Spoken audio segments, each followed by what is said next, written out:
Dear students and parents, मैं हूं राकेश और स्वागत करता हूं आप सबका अपने यूट्यूब चैनल नीट जी पटना पर।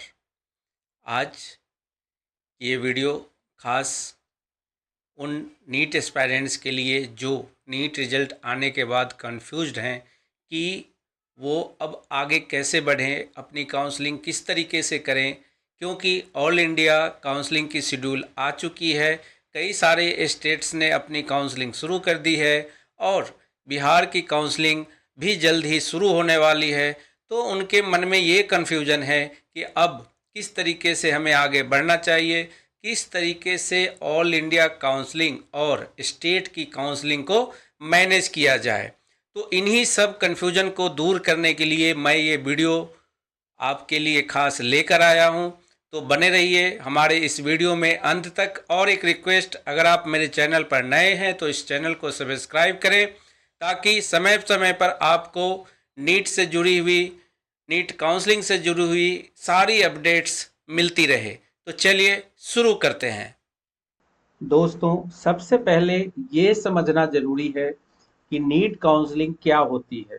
नीट यूजी रिजल्ट के बाद जो कैंडिडेट क्वालिफाई करते हैं उन्हें मेडिकल और डेंटल कॉलेजेस में एडमिशन के लिए काउंसलिंग प्रोसेस से गुजरना होता है। ठीक है, काउंसलिंग प्रोसेस से गुजरना होता है और ये दो प्रकार की होती है। एक तो होती है ऑल इंडिया कोटे की काउंसलिंग और दूसरी होती है स्टेट कोटा काउंसलिंग। अब दोनों काउंसलिंग प्रोसेस अलग अलग होती है, लेकिन आप दोनों में पार्टिसिपेट कर सकते हैं अगर आप इलिजिबल हैं। लेकिन प्रॉब्लम यह है कि दोनों के डेडलाइंस, प्रोसेस और रिक्वायरमेंट्स अलग अलग होते हैं, इसलिए इन दोनों को मैनेज करना एक चैलेंज हो जाता है। मेरी काउंसलिंग सर्विसेज आपको यही समझने और प्लान करने में मदद करती है ताकि आपका एक भी चांस मिस ना हो। अब मैं आपको स्टेप बाय स्टेप बताता हूं कि कैसे आप ऑल इंडिया और स्टेट काउंसलिंग की जो शेड्यूल है उसको दोनों को एक साथ कैसे मैनेज कर सकते हैं।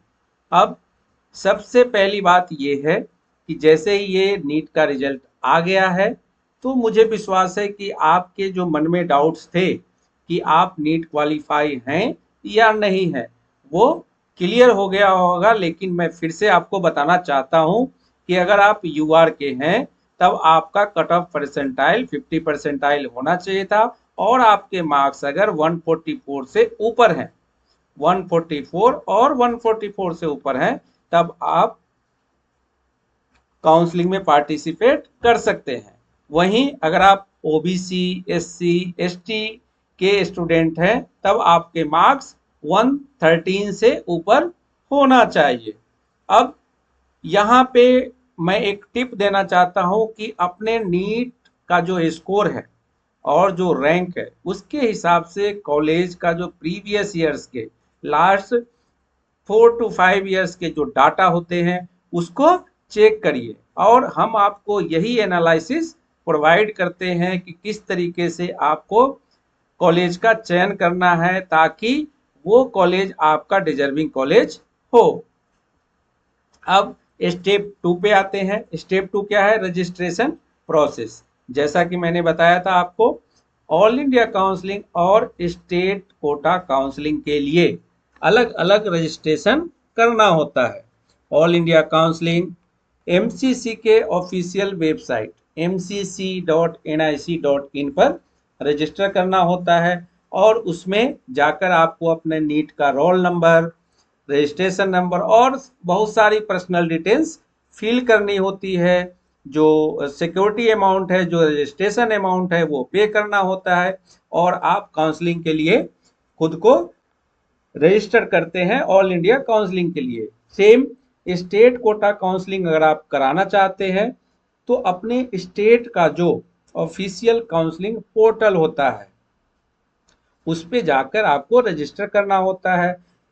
जो जानकारी उसमें मांगी जाती है वो जानकारी आपको फिल करनी होती है और फिल करने के बाद जो सिक्योरिटी अमाउंट है, जो काउंसलिंग फी है, वो आपको देनी होती है और उसके बाद आप काउंसलिंग में पार्टिसिपेट करते हैं। अब यहाँ पे एक चैलेंज आता है कि दोनों का जो रजिस्ट्रेशन विंडो है वो अलग अलग होता है और डेडलाइंस मिस होने से आपका जो चांस है वो चला जाता है। और मेरी सर्विसेज आपको रिमाइंडर और स्टेप बाय स्टेप गाइडेंस देती है कि कब कौन सी डेडलाइंस आ रही है, किस तरीके से काउंसलिंग स्टार्ट हो रही है, ताकि कोई भी काउंसलिंग का जो स्टेप है, जो प्रोसीजर है, वो आप मिस ना करें। अब स्टेप 3 में आते हैं। स्टेप 3 क्या होती है? चॉइस फिलिंग एंड लॉकिंग का। अब चॉइस फिलिंग का और लॉकिंग का, अब ये सबसे क्रिटिकल स्टेप होता है। आपको दोनों काउंसलिंग प्रोसेस में से अपने प्रेफर्ड कॉलेज और कोर्स चूज करने होते हैं। ऑल इंडिया क्वाटा की जो चॉइस फिलिंग होगी उसमें एमसीसी पोर्टल पर जाकर आपको एमबीबीएस अगर आप करना चाहें, बीडीएस या बीएससी नर्सिंग के लिए, या एएफएमसी में जाना चाहते हैं उसके लिए कॉलेज सेलेक्ट करना होता है। अब चॉइसेस को आपकी प्रायोरिटी के हिसाब से अरेंज करना होता है। अब एक बार चॉइसेस लॉक हो जाए तो उन्हें आप चेंज नहीं कर सकते, लेकिन जब तक ये चॉइस आपने लॉक नहीं किया है तब तक आप उसमें ऊपर नीचे अपनी प्रेफरेंसेस को चेंज कर सकते हैं। और स्टेट कोटा काउंसलिंग के लिए जब आप चॉइस फिलिंग करेंगे तो स्टेट पोर्टल पर भी सेम प्रोसेस होता है। उसमें स्टेट में जो आपकी कॉलेजेज हैं, चाहे वो गवर्नमेंट कॉलेजेज हों, प्राइवेट कॉलेजेज हों, बीडीएस कॉलेजेज हों, उनकी एक पूरी लिस्ट आती है और जो डोमिसाइल बेस्ड प्रेफरेंस होता है उसको ध्यान में रख के आपको स्टेट कोटा की जो काउंसलिंग है उसमें पार्टिसिपेट करना होता है। अब यहाँ पर एक प्रो टिप देना चाहूँगा कि हमेशा अपने नीट रैंक के हिसाब से, ना कि मार्क्स के हिसाब से रियलिस्टिक चॉइस पहले डालें और ड्रीम कॉलेजेस को हायर प्रायोरिटी में रखें। और हम आपको चॉइस फिलिंग स्ट्रेटजी बनाने में मदद करते हैं ताकि आपकी सीट कंफर्म हो सके। और हमारा जो प्रोसेस होता है काउंसलिंग का वो पूरा ट्रांसपेरेंट होता है। हर स्टेप पर हम स्टूडेंट को इन्फॉर्म्ड रखते हैं और वो चाहें तो खुद भी देख सकते हैं कि उसका काउंसलर किस तरीके से काउंसलिंग में काम कर रहा है। अब चलते हैं स्टेप 4 पर। स्टेप 4 क्या है? Seat allotment and upgradation. अब ऑल इंडिया काउंसलिंग एमसीसी का आप सब जानते हैं, 4 से 5 3 राउंड तो ऐसे होती है, राउंड 1, राउंड 2, राउंड 3 और उसके बाद फिर स्ट्रे राउंड 1 और अगर सीटें बच गई तो स्ट्रे राउंड 2। तो इतनी सारी काउंसलिंग होती है। अगर आपको राउंड 1 में सीट अलॉट हो जाती है, अगर आपको ऑल इंडिया कोटे से राउंड 1 में सीट अलॉट हो जाती है तो आप उसे एक्सेप्ट कर सकते हैं, अपग्रेड के लिए अप्लाई कर सकते हैं या फ्री एग्जिट भी ले सकते हैं। अब राउंड 2 के बाद फ्री एग्जिट का ऑप्शन नहीं होता। स्टेट काउंसलिंग की बात करें तो हर स्टेट का अपना राउंड्स होता है।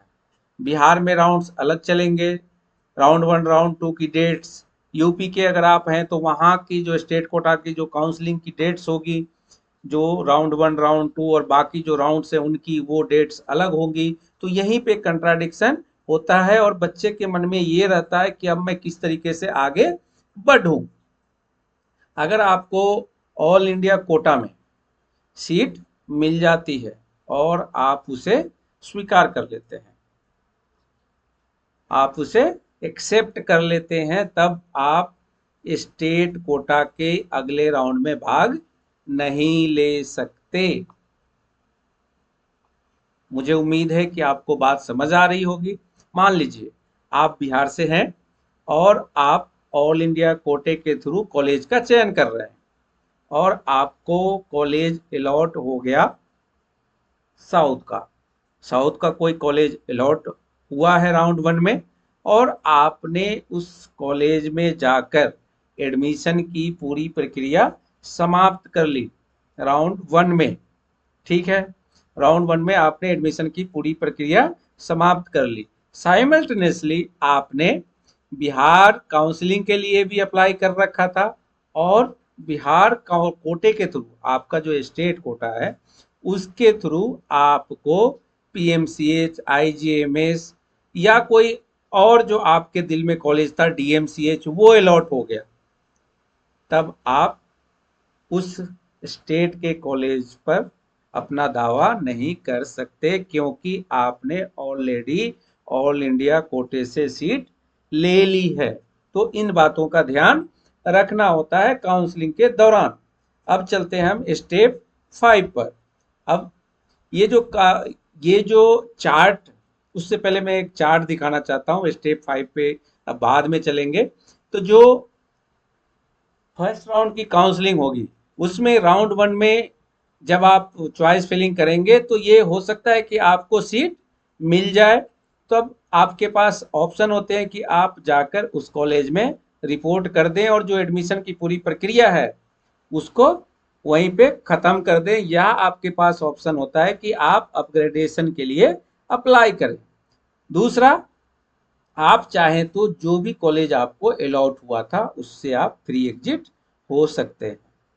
ठीक है, फ्री एग्जिट हो सकते हैं, वो आपके ऊपर निर्भर करता है। ये भी हो सकता है कि राउंड 1 में आपको कॉलेज मिले ही नहीं, तो अब आपको क्या करना होगा, फ्रेश रजिस्ट्रेशन, फ्रेश जो रजिस्ट्रेशन करना होगा काउंसलिंग के लिए, फ्रेश चॉइस फिलिंग भरनी पड़ेगी। अगर आपने पहले से रजिस्ट्रेशन कर रखा है तो रजिस्ट्रेशन करने की अनिवार्यता नहीं है। जिस बच्चे ने रजिस्ट्रेशन नहीं किया था राउंड 1 में, वो फिर से राउंड 2 के लिए रजिस्ट्रेशन कर सकता है। और अगर आपको राउंड 1 में सीट नहीं मिली थी तो अब आप राउंड 2 के लिए चॉइस फिलिंग करेंगे। अब यहाँ पे एक कन्फ्यूजन और होता है, आपको लगता है कि राउंड 1 के लिए आपने जो चॉइस लिस्ट भरी थी, जो चॉइस फिलिंग करी थी, वही राउंड 2 में रहेगा, और राउंड 1 में कॉलेज नहीं मिला था लेकिन हमें तो राउंड 2 में कॉलेज मिल जाएगा। तो ये ऐसा नहीं होता। हर राउंड के लिए आपको फ्रेश चॉइस फिलिंग करनी होती है। और सबसे इम्पोर्टेंट होता है कि आपको डेट्स का ध्यान रखना होता है कि कब ये प्रक्रिया शुरू हो रही है और कब ये प्रक्रिया खत्म हो रही है। तो इसके बारे में मैंने ऑलरेडी आपको अपने एक वीडियो में बता रखा है कि जो ऑल इंडिया कोटे की जो काउंसलिंग होती है उसमें जो विभिन्न राउंड्स होते हैं उसकी प्रक्रिया क्या होती है और उसमें क्या क्या आप कर सकते हैं। तो इस तरीके से आप देख सकते हैं कि इस बार जो कल से यूपी का काउंसलिंग के लिए जो रजिस्ट्रेशन आरंभ हुए हैं उसमें उन्होंने एक नोटिस निकाला था कि करीब 78 बच्चे डिबेयर्ड हो गए हैं, वो इस साल की काउंसलिंग में भाग नहीं ले सकते। जी हाँ, इस साल वो किसी भी काउंसलिंग में भाग नहीं ले सकते, चाहे वो यूपी के हो काउंसलिंग या ऑल इंडिया की काउंसलिंग हो। और ऐसा क्यों हुआ, क्योंकि उन्होंने लास्ट ईयर जो उनको स्ट्रे वैकेंसी राउंड में सीटें मिली थी उस सीट को उन्होंने एक्सेप्ट नहीं किया। अब आपको पता है कि अगर आप वो सीट एक्सेप्ट नहीं करते हैं तब आप अगले 1 साल के लिए काउंसलिंग में पार्टिसिपेट नहीं कर सकते। ठीक है, तो अब चलते हैं हम अगले स्टेप के ऊपर। आपको कॉलेज अलॉट हो गया है, तब सीट अलॉटमेंट होने के बाद आपको अलॉटेड कॉलेज में जाकर रिपोर्ट करना होता है और डॉक्यूमेंट्स जो हैं उसको वेरीफाई करवाना होता है। और दोनों काउंसलिंग के लिए लगभग कॉमन डॉक्यूमेंट्स ही होते हैं। इधर सम स्टेट्स में कुछ अलग से डॉक्यूमेंट्स की मांग की जाती है, लेकिन लगभग कॉमन ही होता है।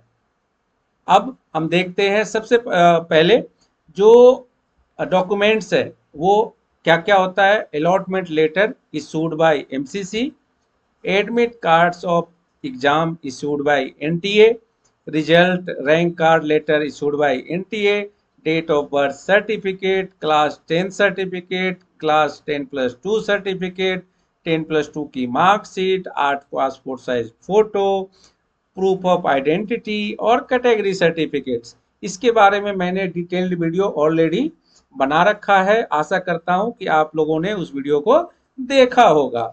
अब इसमें इम्पोर्टेंट क्या है कि अगर आपके डॉक्यूमेंट्स में कोई मिस्टेक है या ट्रांसलेशन चाहिए, जैसा कि कई सारे साउथ स्टेट्स वाले डिमांड करते हैं कि अगर आपका सर्टिफिकेट हिंदी में है तब उसको वो इंग्लिश में कन्वर्ट करा के फिर मांगते हैं। हम आपको डॉक्यूमेंट चेकलिस्ट और वेरिफिकेशन प्रोसेस के लिए कंप्लीट सपोर्ट देते हैं। ये हम एज ए काउंसलर आपकी मदद करते हैं।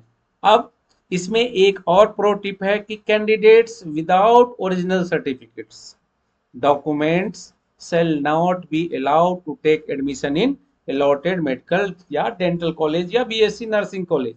आपके पास काउंसलिंग के समय ओरिजिनल डॉक्यूमेंट्स, जो ओरिजिनल है आपकी मार्कशीट और जो बाकी सारे डॉक्यूमेंट्स है वो होने चाहिए, तभी आपका डॉक्यूमेंट वेरिफिकेशन होगा और आप एडमिशन की पूरे प्रोसेस को पूरा करेंगे। नेक्स्ट, इसमें कॉमन चैलेंजेस क्या आते हैं और उसके सॉल्यूशंस क्या है वो सब मैं बताऊंगा।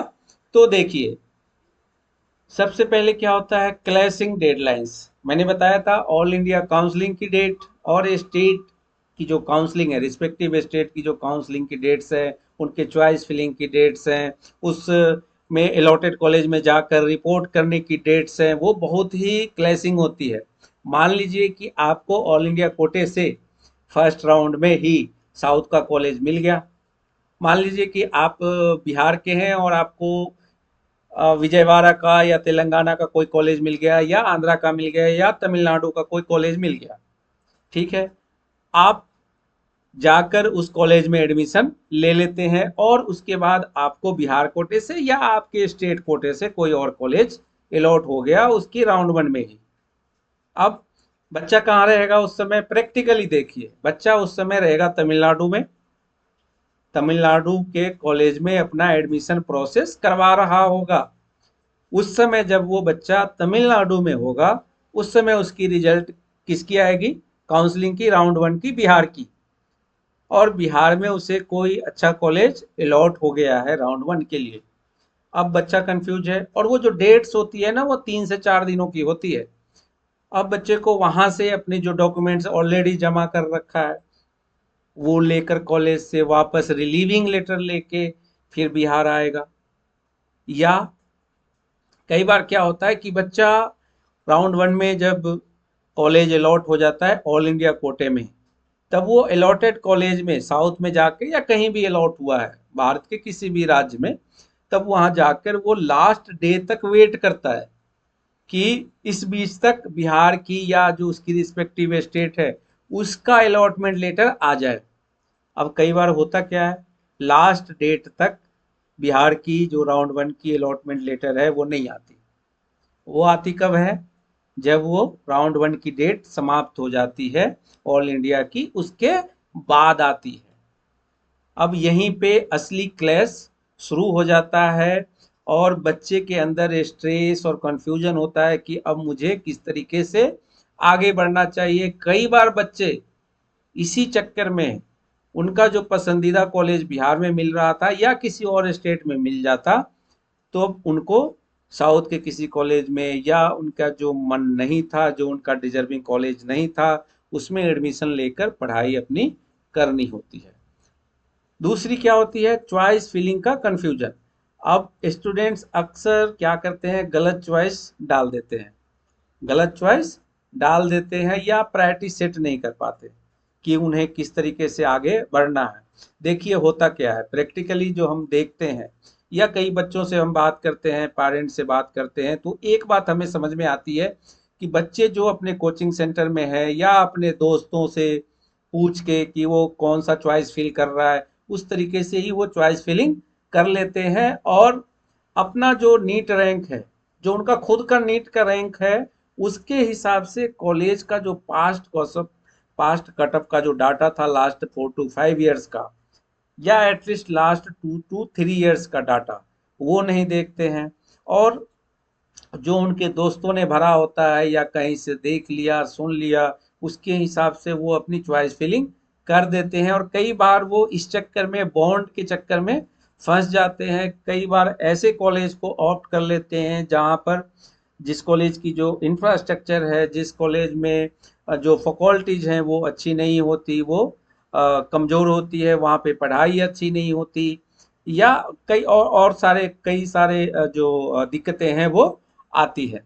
तीसरी जो चैलेंज है वो आती है फी एंड रिफंड इश्यू की। ऑल इंडिया कोटा और स्टेट कोटा के लिए सिक्योरिटी डिपॉजिट करना होता है, आपको पता है।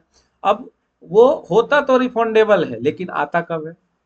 मान लीजिए अभी जुलाई है, जुलाई से काउंसलिंग शुरू हो चुकी है, तो जुलाई में जो पैसे आप एज ए सिक्योरिटी डिपॉजिट जमा करेंगे, जो कि 10,000 रुपये है गवर्नमेंट कॉलेज के लिए और प्राइवेट कॉलेज के लिए 2 लाख रुपए है, वो आपको जो फी रिफंड होगी वो अगले साल मार्च या अप्रैल तक होगी। समझ रहे हैं? तो मोटा मोटी 9 महीने 10 महीने के लिए आपका पैसा सरकार के पास जमा रहता है। और इसको जो लेने की जो प्रक्रिया है, जो पैसे कई बार रिफंड नहीं हो पाते, कई बार जो पैसे हैं वो सरकार के पास ही रहते हैं, वो नोटिस निकालते हैं कि इन इन बच्चों का जो पैसा है वो अभी भी हमारे पास है, और वो अपनी डिटेल शेयर करें और ताकि हम उनके पैसे को रिलीज करें। अब आप बच्चे तो पढ़ाई में लग जाते हैं, पेरेंट्स को डेट्स पता नहीं रहता। तो ये सब चीज़ों में एज ए काउंसलर हम आपकी मदद करते हैं कि आपका जो पैसा है, जो सिक्योरिटी डिपॉजिट आप सरकार को दे रहे हैं, वो आपको रिफंड हो जाए।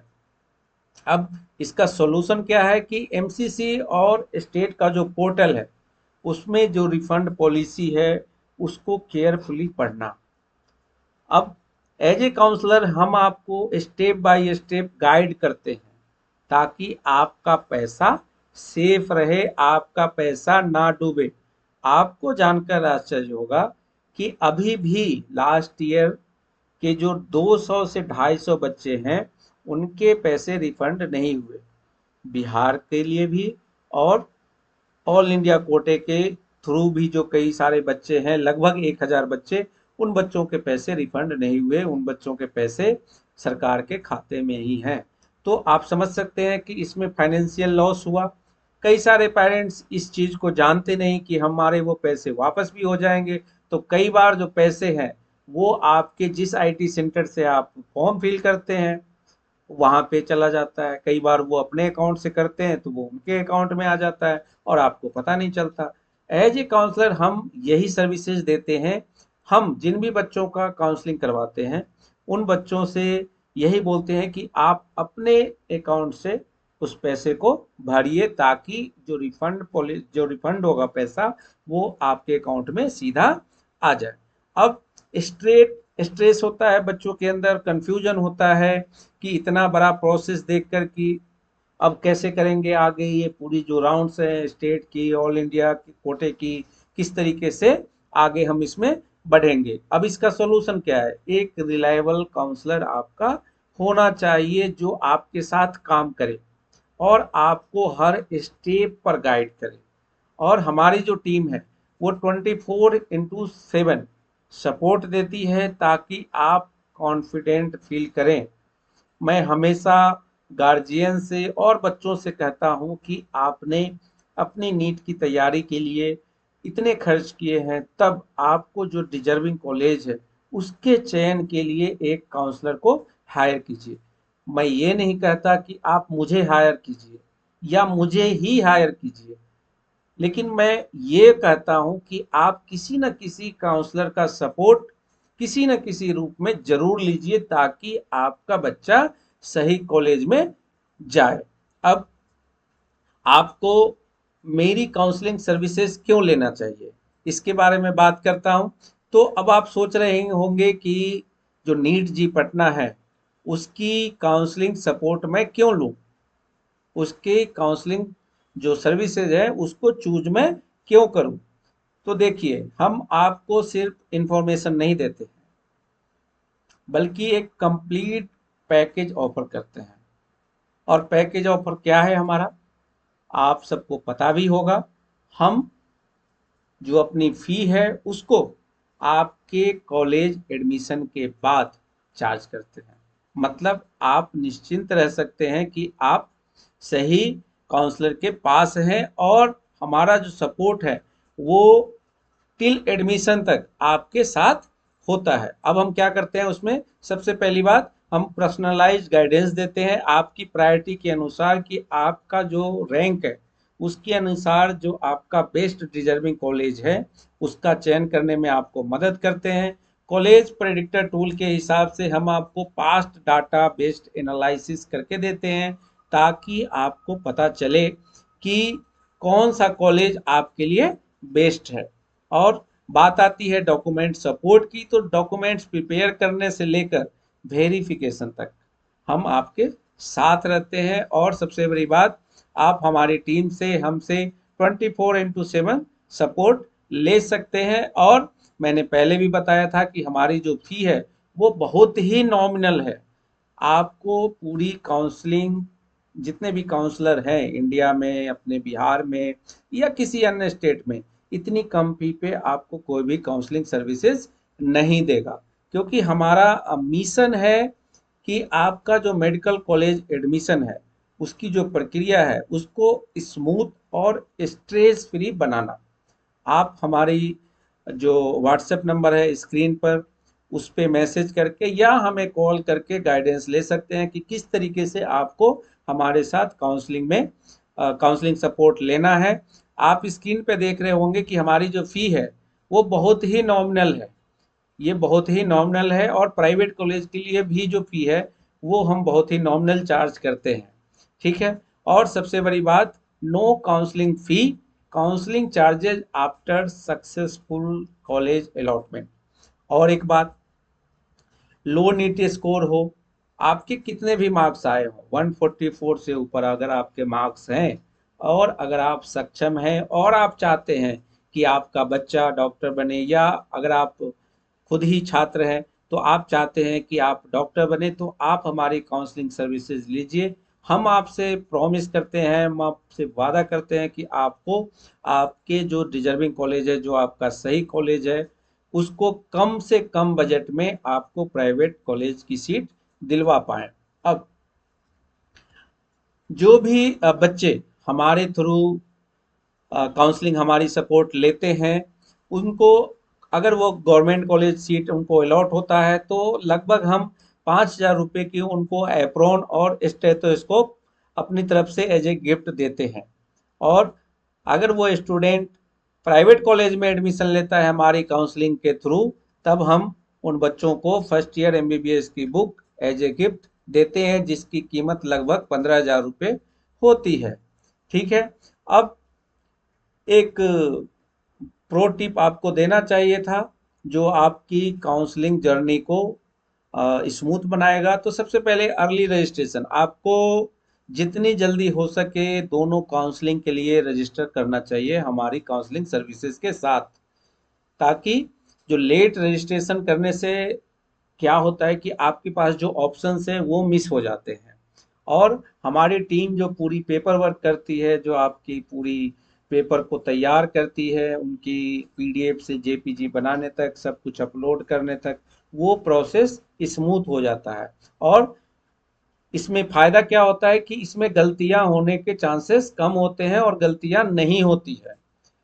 दूसरी, जो रिसर्च कॉलेजेज हैं, फीस जो फ़ी होती है कॉलेजेस की, कई सारे गरीब बच्चे हैं जो गवर्नमेंट कॉलेज जिनको मिल रहा है, लेकिन जो गवर्नमेंट कॉलेज है उनमें भी फ़ी कई तरीके की होती है।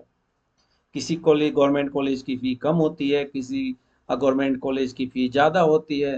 तो इन सब सारे चीज़ों का जो जानकारी है वो हम, जो भी नीट एस्पायरेंट हैं, जो बच्चे हैं, उनकी प्रायोरिटी के अनुसार हम चूज करते हैं कि कौन सा कॉलेज उनके लिए सुटेबल है। और डिटेल्ड कॉलेज का जो प्रोफाइल है वो प्रोवाइड करवाते हैं ताकि उनको सही कॉलेज में एडमिशन मिले। और उसके बाद स्टे अपडेटेड आपको रहना चाहिए। क्यों? एमसीसी और स्टेट की जो काउंसलिंग होगी उसका पोर्टल अलग अलग होता है, डेट्स अलग अलग होती है, प्रक्रियाएं अलग अलग होती है। हम आपको मैसेजेस भेजते हैं, व्हाट्सएप करते हैं, कॉल करते हैं ताकि आपसे कोई भी स्टेप मिस ना हो।